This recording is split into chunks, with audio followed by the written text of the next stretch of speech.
어느 부인이 남편을 좀 이렇게 무시하는 부인이 있었습니다. 근데 집에 있는데 갑작스레 전화가 왔어요. 남편이 교통사고를 당해서 어느 병원에 입원했다. 그래서 달려가 보니까 이게 웬일입니까? 하얀 천에 남편이 딱 덮여 있는데 기가 막힌 거예요. 그래서 그 시신 앞에서 한참 이렇게 울고 있는데 갑작스레 이 천이 스르르 벗겨지더니만 남편이 벌떡 일어나더니만 여보 나 살았어 딱 얘기를 하는 거예요. 그러니까 정신이 혼미했던 이 부인께서 하는 말이 여보 지금 무슨 소리요? 의사가 죽었다는데. 웃지 못할 얘기 같지만 한마디로 얘기하면 이 부인은 생명의 소중함보다는 아마 의사의 말을 훨씬 더 믿었던 것이 아닌가 하는 생각을 가져보게 됩니다. 인간의 욕망은 여러 가지입니다. 제일 중요한 욕망이 물질에 대한 욕망이 살았을 때 있어요. 그 다음에 물질에 대한 욕망이 어느 정도 채워지면 그 다음에 명예에 대한 욕망이 채워지기를 바라고, 그 다음에 명예에 대한 욕망이 조금 있으면 이제 죽을 날이 가까우면서 생명에 대한 욕망으로 나아가게 되는 것입니다. 그래서 3대 거짓말이 있다고 그러잖아요. 처녀가 시집 안 간다. 새빨간 거짓말이다. 장사하시는 분이 아무 이윤도 없이 드리는 겁니다 하는 말도 새빨간 거짓말이다. 그 다음에 연세가 많으신 어른께서 아이고 죽고 싶어 하는 말도 그건 100% 거짓말이다. 이렇게 3대 거짓말이 있다고 하는데 한마디로 얘기하면 인간은 살고 싶은 욕망이 제일 큰 욕망이라는 얘기입니다. 그건 사실이고요. 미국의 그 생명공학 기업인 선진세포기술이라고 하는 그 회사가 있는데 로버트 랄초라고 하는 그 박사가 생명에 대한 그 연구를 해가지고 세포를 증식시켜서 연장했습니다. 소가 보편적으로 약 20년 살아가는데 30년을 살게 했어요. 이것을 사람한테 적용을 하게 되면 약 150살까지 살 수 있다라고 하는 통계가 나온 겁니다. 그러니까 사람들이 굉장히 흥분을 했죠. 근데 왜 그러냐? 한마디로 얘기하면 바로 생명에 대한 애착이 그렇게 강하다. 이것이 증명이 된 겁니다. 그래서 영국의 국왕이었던 에드워드 4세는 죽어가면서 죽음이라도 나의 생명을 연장할 수 있다면 내 재산 다 주겠다. 이렇게 얘기한 적도 있습니다. 한마디로 생명에 대한 애착이 강하기 때문에 그렇죠. 그러나 인간은 죽음의 한계를 뛰어넘지 못합니다. 아무리 건강해도 살다가 죽게 되는 것이 인간입니다. 조금 있으면 이제 여러분과 저의 차례가 오게 되는 거죠. 우리가 잘 아는 성철 스님 있잖아요. 그분이 여러 얘기를 많이 했지만은 마지막으로 한 말 중에 하나가 나는 큰 죄인이다. 죽으면 지옥에 간다. 이분이 수양을 얼마나 많이 했습니까? 근데 인간의 죄는 수양 가지고 해결되는 게 아니에요. 예수님의 십자가의 보혈의 은혜가 아니면 절대적으로 해결될 수 없는 것이 죄입니다. 그래서 불교의 그 철학책인 108번뇌에 보게 되면 불교에서는 죽음을 받아들여라. 그것이 불교의 철학입니다. 또 이 땅에서 받아들이지 않으면 또 안 되는 것이 또 죽음입니다. 때가 되면 죽음이 오는 거고. 근데 그걸로 끝나지만 특별히 기독교의 십자가의 복음은 인간의 죽음으로 끝나는 것이 아니라 죽음 뒤에 부활의 영광이 있다고 우리에게 말씀하고 계십니다. 이 부활신앙 때문에 기독교가 있고 이 부활신앙 때문에 오늘 여러분과 제가 이 자리에 나와 예배를 드리고 있다. 그렇기 때문에 성경에 보게 되면 예수님은 부활에 대한 영광스러움이 본인이 제일 첫 열매를 맺으셨고 그 다음에 너희들도 죽은 게 아니라 잔다라는 말씀으로 부활의 영광에 참여할 것을 우리에게 말씀해 주고 있습니다. 오늘 우리가 읽은 본문은 사울이라고 하는 친구에 관한 이야기입니다. 이 사울이라고 하는 분이 예수 믿는 사람을 잡아다가 감옥에 가두려고 다메섹으로 가는 도중이었는데 갑자기 하늘에서 밝은 빛이 비추면서 음성이 들려오는 건데 뭐냐? 사울아 사울아 내가 어찌하여 나를 핍박하느냐? 사울이 다시 묻습니다. 당신이 누구십니까? 그러자 주님이 말씀하시는데 네가 핍박하는 예수다, 딱 말씀하시는 거예요. 이때 사울은 완전히 사람이 변화가 되죠. 이것이 오늘 본문의 이야기입니다. 사울은 부활하신 주님을 경험한 후에 완전히 변했습니다. 신앙도 변했고 삶의 목표도 변했고 살아가는 삶의 스타일도 변했습니다. 그리고 부정에서 긍정적인 사람으로 변했습니다. 한마디로 말하면 부활신앙은 살아나는 신앙, 그리고 부정이 아니라 긍정적인 신앙으로 변하는 것이 부활신앙인데 이 사도 바울이 바로 그런 신앙으로 변하게 되었다라는 얘기가 오늘 본문의 이야기죠. 고린도서 15장에 보게 되면 부활을 이렇게 얘기합니다. 부활의 확신이 넘치는데 한마디로 얘기하면 14절을 이렇게 얘기합니다. 그리스도께서 만일 다시 살지 못하였다면 우리의 전파하는 것도 헛것이요 또 너희의 믿음도 헛것이며. 예, 이 말은 지금 부정적으로 얘기를 하고 있지만 굉장히 긍정적으로 그 다음에 보게 되면 얘기합니다. 헛것이다. 너희가 정말 신앙생활하는 것도 헛것이고 모든 것이 헛것이다. 사실 그렇죠. 여러분, 평생토록 결혼도 못하고 신앙생활했던 사도 바울이 오직 복음을 위해서 살았던 사도 바울인데 그 사람이 부활이 없다면 가장 불행한 사람이 아닐까. 또 오늘 여기 계신 여러분들도 정말 불행합니다. 왜냐하면 남들은 지금 등산 가서 지금 재미있게 놀고 있는데 고달프게 예배당에 와서 지금 앉아있고 그냥 옵니까? 헌금도 해야지, 뭐 여러 가지 또 봉사도 해야지. 그러면 예수 믿는 사람이 얼마나 손해 보는 겁니까 이게? 그런데 헛것이란 말이 반대적으로 얘기하는 거죠. 그게 아니다. 진짜 예수님은 살아계셨다, 부활하셨다. 그렇기 때문에 너희들이 믿는 예수 그리스도는 살아계신 하나님이시기 때문에 너희들이 믿는 신앙은 너무나 분명하고 천당과 지옥이 있고 영생하는 하나님의 나라가 있다고 하는 사실을 우리에게 말씀해 주고 있는 줄로 믿습니다. 사도 바울이 서신서를 쓸 때에 육신이 굉장히 약했어요. 안질이 걸려서 눈에 눈물이 질질 흐릅니다. 몸이 약해가지고 매일 비실비실 거리면서 살아가는 사람이 사도 바울입니다. 키가 150cm밖에 안 돼가지고 누구에게나 멸시와 천대를 받는 사람이 사도 바울이에요. 그런데 이런 사도 바울이 감옥에 갇혀서 지금 편지를 쓰는데 그 편지의 내용을 보게 되면 얼마나 환희에 차 있는지, 기쁨에 차 있는지, 그리고 소망과 능력이 있는지 정말 읽어볼 때마다 자신감과 용기와 희망과 미래에 대한 우리의 희망을 심어주는데 더 말할 것도 없어. 왜? 부활의 능력이 그에게 있었고 부활의 희망이 우리에게 있다는 사실을 우리에게 증거해 주기 위하여 그는 이렇게 자신감과 용기를 가지고 우리에게 말씀하고 있는 줄로 믿습니다. 그의 옥중 서신들을 보게 되면 조금도 움츠러들지 않아요. 너무나 기쁨에 찼습니다. 즐거움에 넘칩니다. 기쁨이 감사합니다.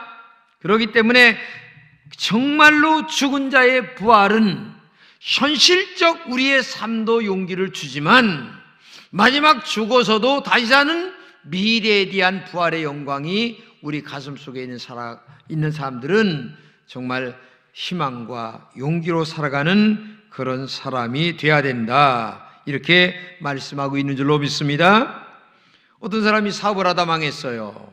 그런데 내 인생은 다 끝났다, 나는 모든 것을 잃었다 탄식했습니다.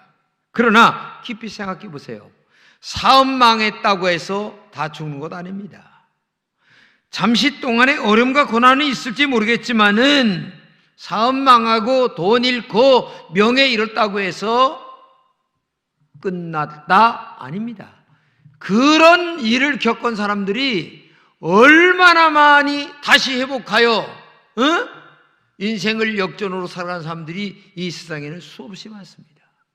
그렇기 때문에 오늘 여러분과 제가 어려움과 고난과 역경이 있다 할지라도 이런 어려움과 고난 속에서도 부활신앙을 가진 사람, 그리고 예수 그리스도를 나의 구주로 영접한 사람, 그리고 십자가의 복음을 믿는 사람은 미래에 대한 자신감과 용기를 가지며 오늘도 살아가야 될 줄로 믿습니다. 그러므로 우리의 인생은 정말 끝나는 것이 아닙니다. 우리의 인생은 정말 아무리 희망이 없다 할지라도 좌절감과 낙심으로 날마다 살아가는 게 아니에요. 희망과 용기를 갖고 살아가는 사람이 하나님의 사람인 줄로 믿습니다. 부활신앙은 그렇게 살아가는 거예요. 부활신앙은 오늘의 어려움을 극복해 가는 겁니다. 부활신앙은 어떤 어려움도 믿음으로 극복하며 이겨나가는 것이 하나님의 사람들의 삶의 태도요, 부활신앙을 가진 사람들의 영적 소망인 줄로 믿습니다. 부활신앙은 우리의 미래를 밝게 만들어주는 희망과 용기의 신앙이기 때문에 그래요. 우리가 장차 부활의 영광에 참여할 사람들이기 때문에 그렇다, 그 말입니다. 그러므로 현재의 삶의 모든 여건과 어려움을 이기고 당당하게 살아가는 여러분 되시기를 축복합니다. 사도 바울도 부활의 신앙을 가졌기 때문에 그렇게 어려움과 고난과 역경이 있었어도 그는 이겼어요. 감옥에서도 승리했어요. 감옥에서도 감사했어요. 그렇기 때문에 부활신앙은 이기는 신앙이요, 부활신앙은 감사하는 신앙이요, 부활신앙은 찬양하는 신앙인 줄로 믿습니다. 부활의 확신 속에 바울처럼 현재의 삶을 살아간다면 정말 어떤 고난도 이기는 믿음이 우리에게 있어야 될 줄로 믿습니다. 무엇보다도 장차 다가올 부활의 영광을 생각해 보세요. 거기에 참여할 것을 기억해 보세요. 오늘의 어려움과 좌절과 낙심도 당당하게 이길 수 있는 힘과 능력이 우리에게 있어야 될 줄로 믿습니다.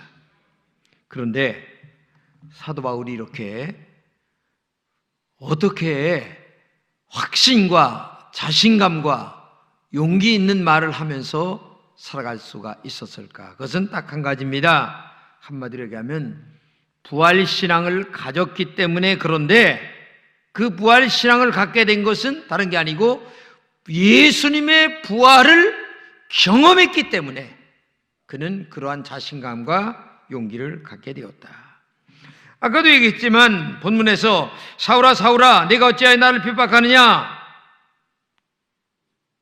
그때 나는 내가 핍박하는 예수다라고 하는 말씀을 진짜 귀로 듣고 영안이 열려서 그 예수님을 만났고, 그리고 사흘 동안 눈이 멀었던 눈이 다시 아나니아가 안수할 때에 다시 열렸어요. 그때 그는 완전히 사람이 180도 변합니다. 그의 삶의 이유도 변합니다. 삶의 목표도 변합니다. 살아가는 삶의 스타일도 변합니다. 모든 것이 다 변했어요. 변하지 않은 것이 없어요. 머리끝부터 발끝까지 오장육부까지 밖과 안과 모든 것들이 모든 것들이 다 바뀌었어요. 내가 그렇게 핍박했고 내가 그렇게 거부했던 십자가에서 처절하게 멸시받아 나무에 달려 저주받아 죽었던 그 예수가 다시 살아났다는 사실을 마음에 알게 되었고, 눈으로 보게 되었고, 그리고 음성으로 듣게 되었고, 그리고 현실적으로 성령으로 체험했던 그는 변하지 않을 수가 없었어요. 그러므로 그는 지금까지 평생 고정관념으로 가졌던 그의 생각과 그의 이성과 그의 삶의 스타일이 완전히 탈바꿈되는, 깨어지는, 그리고 영적 사실에 대한 눈을 뜨게 되는 그런 변화가 그에게 나타나게 되었다는 거죠. 그러므로 부활 자체가 경험된 것만이 아니라 부활 신앙으로 완전히 자기가 변화가 됐다는 것을 우리가 알 수 있는 거죠. 그렇기 때문에 오늘 우리의 인생에서 영적 경험이라고 하는 것이 그렇게 소중한 것입니다. 영적 경험은 인생의 전환점을 맞이하게 됩니다. 인생의 바른 길을 찾아가게 됩니다. 사도 바울도 한 인간이기 때문에 한편으로는 죽음에 대한 문제에 대하여 고민하지 않을 수가 없었고, 또 생각하지 않을 수 없었던 것이 사도 바울의 한 인간입니다. 아마 여기 계신 여러분들도 죽음에 대한 문제를 생각 안 해본 사람이 없겠죠. 그런데 아무리 죽음에 대한 문제를 100번, 1000번을 생각을 해도 해결될 게 없어요. 그런데 예수님 만나게 되면 완벽하게 변화가 일어날 줄로 믿습니다. 저도요, 제가 목사가 될 사람이 아닙니다. 근데 목사가 되게 된 이유가 다른 게 아니에요. 성령으로 예수님을 만나고 나니까 인생의 방향이 바뀌게 되고, 내면의 생각이 긍정적으로 변하게 되고, 그리고 이 복음에 대한 가치가 가장 소중하다고 하는 것을 알기 때문에 이 길을 걸어가게 되는 거예요. 누가 뭐라고 해도 이 복음은 가장 소중한 것이다.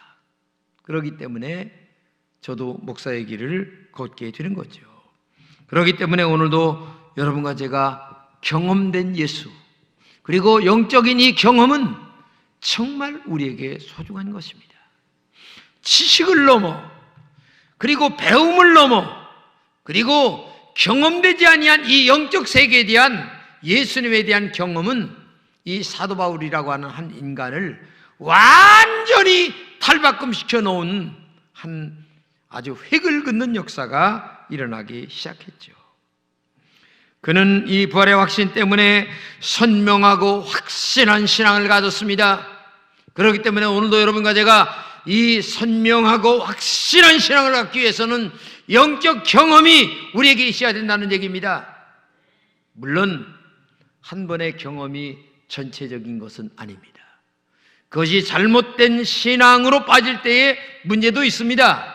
그러나 그 영적 경험이 잘 다듬어지고, 그리고 신학이 뒷받침될 때에 좋은 결과를 가져올 수가 있다. 그래서 이 고린도전서 15장 3절 이하에 사도 바울은 이렇게 얘기합니다. 한번 보겠습니다. 내가 받은 것을 먼저 너희에게 전하였노니 이는 성경대로 그리스도께서 우리 죄를 위하여 죽으시고 장사 지낸 바 되었다가 성경대로 사흘 만에 다시 살아나사 게바에게 보이시고 12 제자에게와 그 후에 500여 형제에게 일시에 보이셨나니 그 중에 지금까지 태반이나 살아있고. 네, 이 말이 무슨 말이냐면은 사도 바울이 죽기 전에 이 고린도서를 썼단 말이죠. 근데 예수님을 만나고 나서 복음 전하다가 죽기 전에 고린도서를 썼는데, 그 당시에 예수님을 만난 사람이 사도 바울 자신만이 아니라 부활하신 예수님을 만난 사람이 너무나 많이 있었다는 거예요.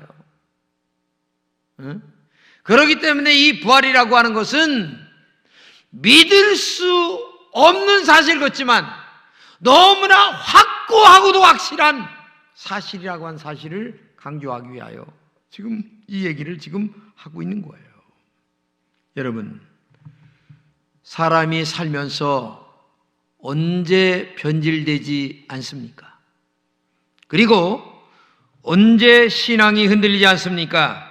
그것은 너무나 확고한 부활하신 예수님을 내가 경험하고 만났을 때에 변질되지 않는 겁니다.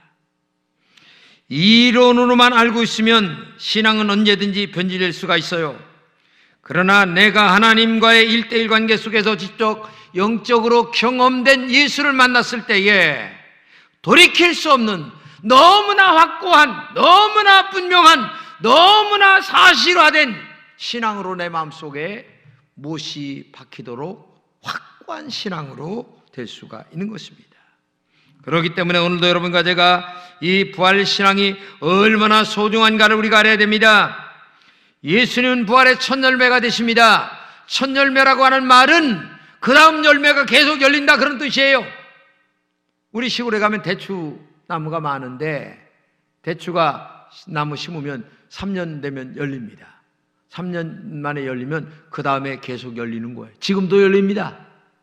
마찬가지로 예수님이 부활의 첫 열매가 되었다고 한 말은 내가 부활한 것 마냥 너희들도 부활할 것이다 라고 하는 이 전제 조건이 깔려 있다는 얘기예요.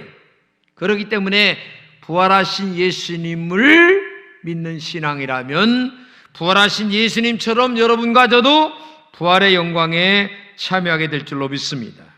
그렇기 때문에 이 부활한 예수님을 믿으면 확실하게 사람이 변화가 된다는 얘기예요.